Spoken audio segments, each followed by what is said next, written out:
Selamat berjumpa lagi dengan saya channel Arta Bonsai Bio. Kali ini saya akan mengkondisikan pohon yang selama ini kemarin ini sudah saya proses, cuman asal-asalan pada saat itu saya proses. Nah ini karena proses awal ini masih kurang maksimal dan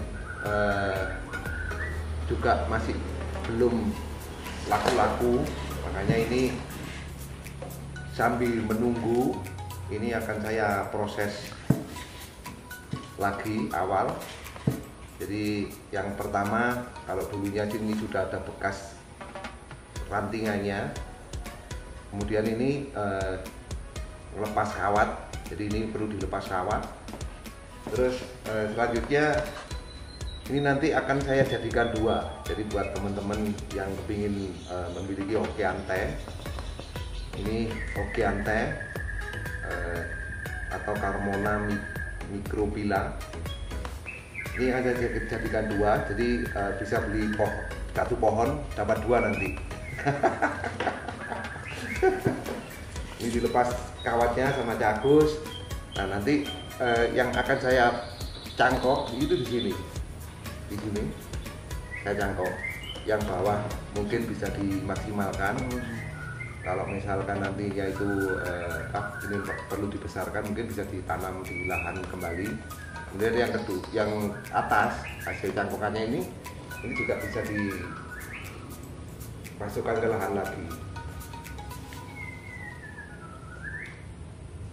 Mungkin yang pertama ini saya bersihkan kerak-keraknya dulu. Kebetulan tadi ini sudah dikorek-korek sama Cak Agus. Ini bawahnya, akarnya. Nah ini tampak depan. Kalau saya putar, mungkin buat teman-teman juga bisa memilih depannya. Nah kalau dilihat dari sini kan mungkin banyak perubahannya. Kemudian kalau dari sini juga nggak enak, dari sini nggak enak. Nah ini nanti depannya sepertinya dari sini, nah, dari sini. Ini kakinya juga ada lah, walaupun kurang. Nanti kalau misalkan ditanam di lahan mungkin nanti ini bisa dipecah, yang besar ini bisa dipecah. Sekaligus nunggu mahkotanya mungkin pakai yang ini nanti. Kali ini biar tambah panjang dan tambah besar.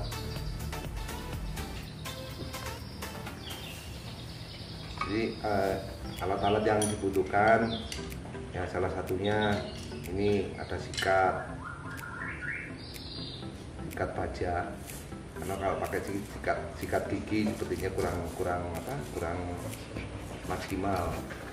Ini sikat baja. Nah usahakan kalau sikat ini satu arah supaya nggak lecet kulitnya atau kambilnya lecet. Kemudian gergaji nanti buat motong yang di atas biar kelihatannya merata kan potongannya untuk dicangkok. Kemudian pisau atau kemudian gunting yang nanti cabang-cabangnya dikurangi.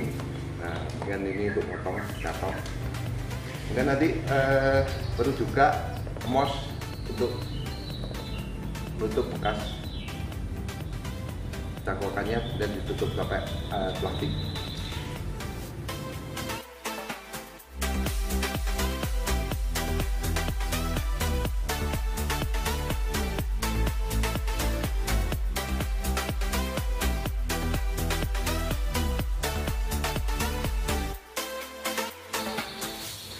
Setelah kita repotting atau kita reposisi, kalau diambil dari sini, ini sepertinya juga kurang karena akarnya juga kurang mendukung. Nah, tapi kalau dari sini,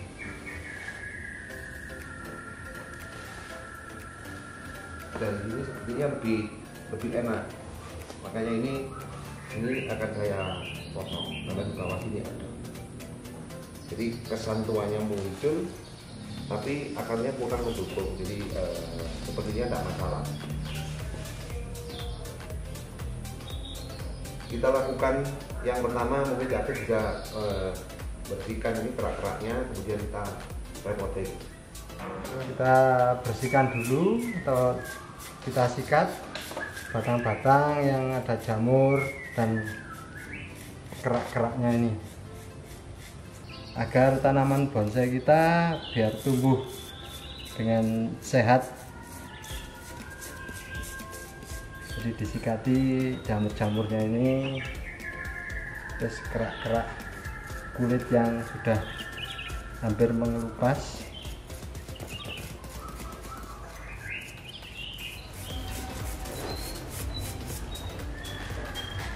Jadi yang tadi sebelum disikat, nah ini sudah disikat sama Cak Gus.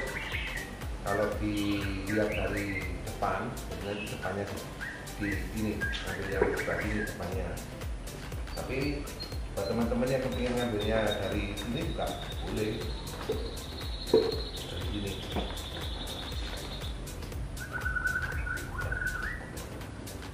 Kemudian yang pertama akan saya kurangin akarnya, karena ini akarnya kelihatan besar, makanya ini akan saya potong.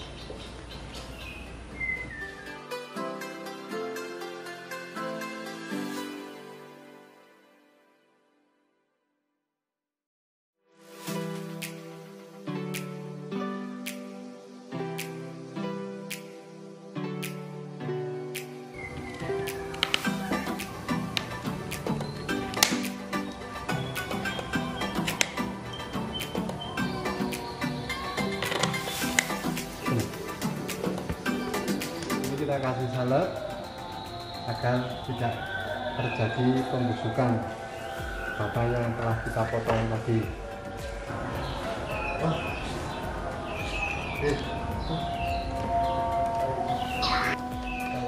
Setelah kita potong tadi sudah dikasih salep kambium sama Cak Gus, kemudian kita repoting.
Setelah dibersihkan dan dikasih kambium, ini proses pengikatan, karena nanti kalau nggak diikat juga akan mengakibatkan perubahan reposisi. Jadi setelah kita ikat, berharap untuk perubahan reposisi itu supaya lebih tetap atau lebih stabil, karena tanahnya ini juga masih bisa bergerak. Jadi proses pengikatan itu kita lakukan setelah reposisi, setelah dikasih salep kambium, kemudian kita reposisi. Berharap untuk pengakarannya ini lebih lebih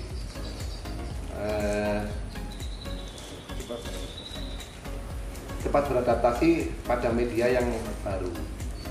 Tadi ada pakai kampadi, karena berharap di dalam potnya sini juga nggak terlalu lembab.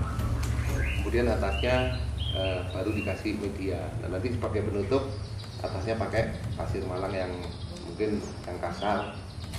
Setelah melakukan proses pengikatan, ini seharusnya banyak pengurangan cabang yang semestinya, karena ini akan saya lakukan proses nyangkok.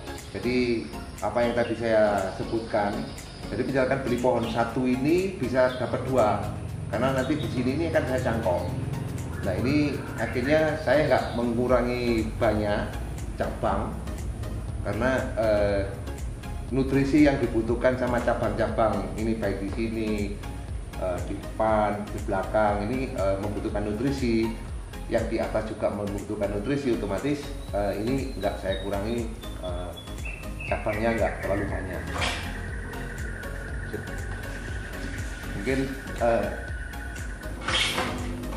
saya kurangi yang sebelah sini dulu. Ini nanti akan saya cangkok. Kalau dibantu ya Gus.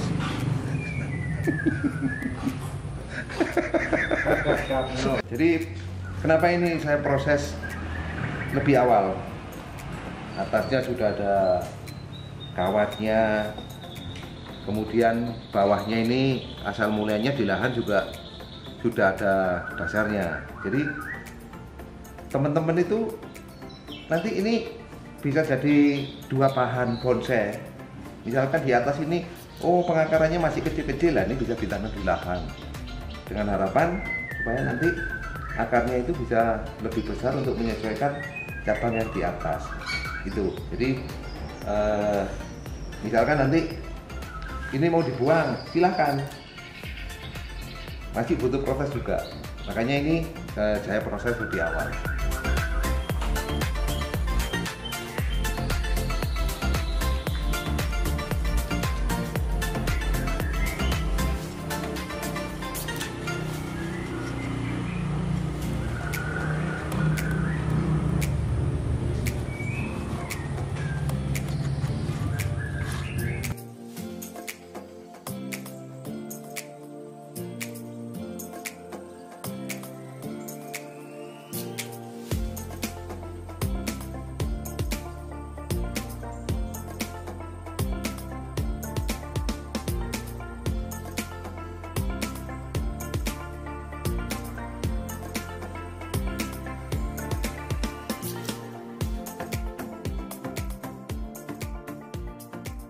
Buat teman-teman yang ingin nyangkok, itu kambiumnya yang habis dikupas ini harus benar-benar bersih.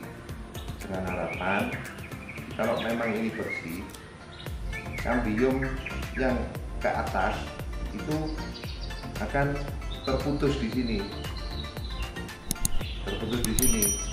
supaya ini merangsang untuk keluar akar yang baru. Jadi ini nanti setelah ini bersih akan saya kasih perangsang akar. Tapi sebenarnya kenapa kok saya kasih perangsang akar? Itu supaya cepat, supaya akarnya itu lebih banyak dan juga mencukupi nutrisi yang di atas. Makanya nanti ini juga akan saya kurangi rantingnya yang nggak kepakai, kemudian yang tidak kepake ini akan enak. Setelah ini pengulitannya ini benar-benar bersih, ini harus dikorek-korek sampai benar-benar tidak ada sisa kulitnya. Nah setelah itu kita kasih perangsang akar. Perangsang akar itu macam-macam ya, macam-macam jenisnya, jadi tergantung di daerahnya teman-teman yang tersedia di toko-toko pertanian, itu juga tidak masalah. Jadi karena ini kepinginnya cepat tumbuh, ini dikasih perangsang akar. Perangsang akar ini juga dibutuhkan sama nutrisi yang di atas, jadi otomatis ini juga akan merangsang pengeluaran akar yang baru. Kalau misalkan nggak dikasih perangsang pun juga nggak masalah, tapi biasanya prosesnya ini juga terlalu lama untuk keluar akar yang baru. Oke, sekarang kita olesi perangsang akar.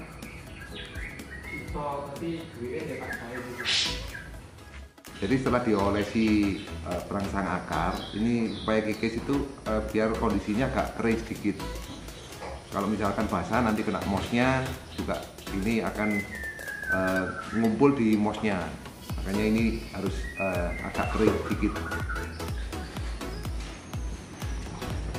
Mossnya ini agak basah. Orang Jawa bilang mamel.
Tadi sudah dikasih perangsang akar, kemudian dikasih moss yang agak basah, kemudian ditutup pakai plastik, diikat. Nah, nanti air hujan atau air penyiraman itu bisa masuk melalui sini. Jadi ini diupayakan supaya nggak ketutup semuanya. Jadi ada ruangan atau ini celah air supaya bisa masuk ke sini, ke cangkokannya ini. Kemudian karena nutrisi yang dibutuhkan di atas ini sudah terpotong hitungannya, ini sudah terpotong, otomatis atas ini harus ada pengurangan. Jadi ini saya kurangin yang nggak pakai, kemudian cabang yang hitungannya sudah mendulang tinggi atau resiko layu ini dikurangin. Demikian hasil cangkok batang Hokianthai dari lahan. Nah, sekarang Hokianthai ini bisa jadi dua. Jadi yang pertama itu hasilnya seperti ini. Kemudian yang kedua ini kan ini cangkokannya yang setelah dikasih perangsang akar, kemudian dikasih moss yang keadaannya lembab, setelah itu dikasih plastik terus diikat. Nah, ini kenapa nggak ditutup, karena proses penyiraman atau kena air hujan itu bisa masuk ke sini, supaya di dalam ini untuk kebutuhan airnya ini tercukupi.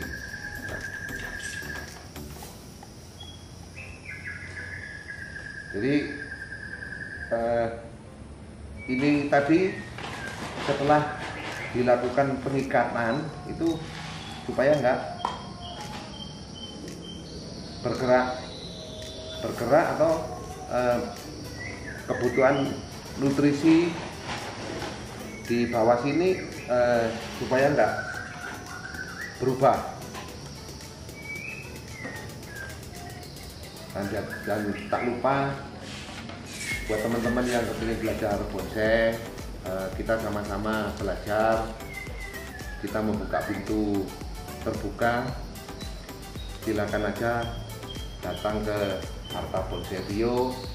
Jangan lupa like, komen, subscribe, dan share. Saya akhiri, wassalamualaikum warahmatullahi wabarakatuh.